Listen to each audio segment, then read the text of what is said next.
Vamos lá, pessoal, vamos entrar no clima do arraiar.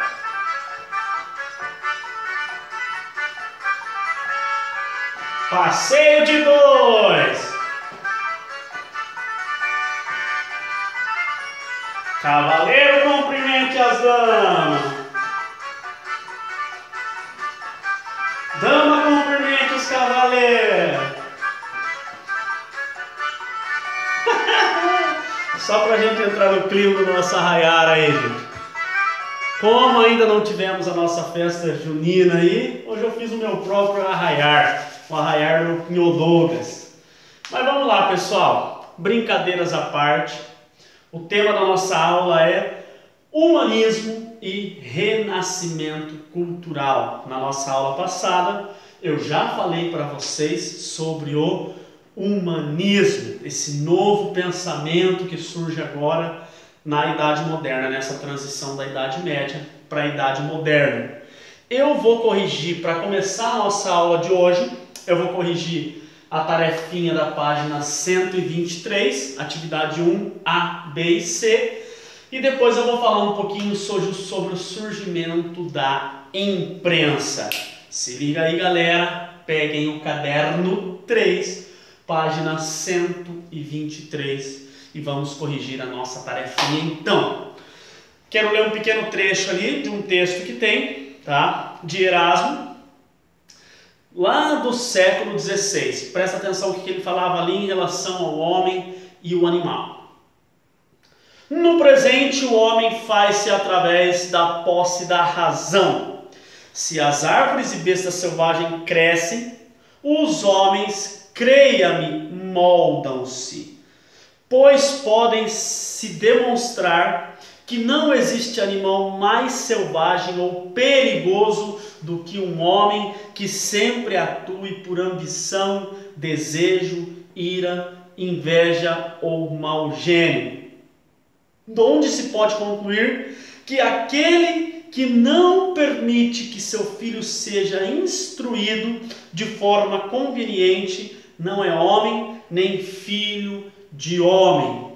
Se o homem se realizar com sabedoria, eu poderia quase dizer que resultaria em um ser semelhante a Deus. Olha só que interessante a colocação de Erasmo em relação ao homem, igualando o homem sem sabedoria, igualando o homem sem conhecimento a um dos piores animais selvagens que existe, tá, gente? E aí vai as perguntinhas que a gente vai responder juntos e shallow now. Prestem atenção. A. De acordo com Erasmo, o que distingue homens dos animais? O que diferencia os homens dos animais? Gente, de acordo com ele, é a nossa sabedoria, é a nossa razão, é a nossa capacidade de pensar, de raciocinar. Eu vou falar a minha colocação e alguns estudos aí com bases científicas que diferenciam os homens dos animais. Prestem atenção porque é muito interessante. Gente, tem duas coisinhas básicas que nos diferenciam dos animais. Primeiro é a nossa capacidade intelectual, a nossa capacidade de raciocínio. Os animais, eles só agem por instinto. Ou seja, como assim, professor, instinto? Todos nós temos instintos, nós também somos animais, porém racionais. O que são instintos, professor? Um exemplo, instinto de alimentação. O ser humano já nasce com esse instinto de alimentação. Ninguém precisa pegar um bebezinho, tá? E falar assim, ei, bebezinho, aqui tá os seios da mamãe, você vai para mamar, você tem que fazer... Não, ele já é uma coisa mágica, gente, ele já sai procurando e quando pluga, não! É algo mágico, é algo, sabe, surreal. Instinto de proteção, nós temos e os animais têm. Tá? Tenta tirar um pintinho da galinha para você ver o que ela vai fazer. Tenta pegar um ninho de quero-quero. Só quem nunca tomou um rasante do quero-quero não sabe do que eu estou falando aqui, gente. Tenso. Os meninos aí que jogaram no campinho de futebol devem saber o que é tomar um rasante do quero-quero. Então, gente, o que nos diferencia é isso, é a nossa capacidade de pensar é o nosso raciocínio, os animais só agem por instinto. E tem outra coisa que é muito importante, a nossa capacidade de prever o futuro. Não, mentira, professor. Como prever o futuro? Agora é cartomante, é o que? Liga, previsão do futuro? Não tem nada a ver com isso, gente. Previsão. Olha o nome, previsão. Nós conseguimos enxergar lá na frente. Quer ver um exemplo? Daqui uns 10 minutinhos aí, eu vou terminar essa aula, tá? Vou salvar ali, vou passar esse vídeo para o computador, o YouTube ali, já vou programar minha aula. Você está vendo? Isso é uma previsão do futuro. Pode ser que não aconteça, pode ser que não aconteça. Pode ser que isso mude, pode ser. Mas os animais não têm essa capacidade, eles só agem por instinto. Tá? Então é isso que nos diferencia dos animais. Professor, então como que é a resposta que eu coloco ali? Pega tudo que eu falei e formula uma resposta a vocês aí. B. Explique. Eita! Para ali no computador, hein? Explique a afirmativa: as bestas selvagens crescem, os homens moldam-se. Ele quis dizer o quê? Que as bestas selvagens, as árvores, elas só crescem. Elas só crescem e agem por instinto e vivem. Agora nós, seres humanos, nos moldamos, ou para o melhor ou para o pior. Mas nós nos moldamos, nós temos essa capacidade de raciocinar, de nos moldar, de sermos ou melhores ou piores, tá? Nós temos essa capacidade. E a C, as ideias de Erasmo podem ser consideradas humanistas? Justifique. É óbvio que elas podem ser humanistas. Por quê? Porque ele está dando uma ênfase ao raciocínio, à razão, à capacidade do homem de raciocinar, de criar e tudo mais. Então, com certeza, as ideias de Erasmo podem ser consideradas humanistas. E agora vamos lá para a página 124. Os textos se multiplicam. O surgimento da imprensa. Professor, o que é a imprensa? É a primeira impressora já inventada. Lá no século XV, o nome do camarada era Gutenberg. Ele inventa a primeira impressora. Antes da impressora, gente, era tão complicado você escrever um livro, ou melhor, nem escrever. Como é que fala?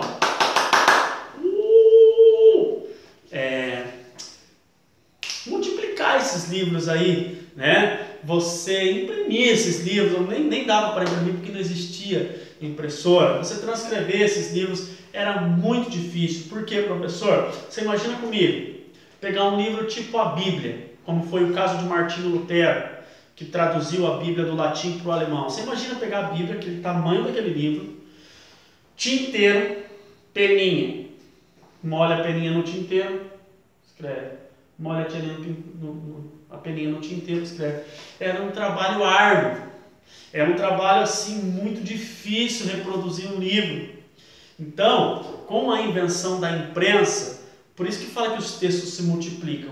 Agora, gente, a leitura é acessível ao povo também. A maioria do povo era analfabeto, era leigo, não sabia nem ler e escrever, até porque era difícil acesso a algo para ler, porque era um trabalho penoso. Agora não. Professor, como que funcionava essa impressora? Se não tinha luz elétrica, se não tinha, como que funcionava? Era mais ou menos como se fosse um carimbo, gente.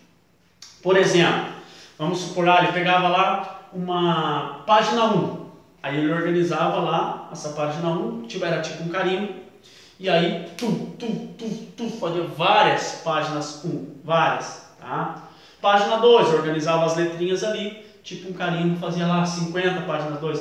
Sendo assim, eles conseguiam produzir vários livros no mesmo dia. E aí o acesso à leitura ficou mais fácil para a população. Eu vou ler o texto aqui para vocês entenderem melhor tudo isso que eu estou falando. Ó, presta atenção. Por volta do século XV, uma invenção chinesa chega à Europa. Foi aperfeiçoada pelo inventor e gráfico Johannes Gutenberg, a imprensa, uma máquina gráfica que imprimia textos. Até então, os livros e todos os demais documentos tinham de ser escritos e copiados à mão. Imagina o trabalho que dava, gente. Tudo isso que eu falei para vocês. Era um trabalho muito demorado e por isso circulavam pouquíssimas cópias de cada obra, de cada livro, eram pouquíssimas cópias. Não dava para produzir milhares e milhares assim como é hoje.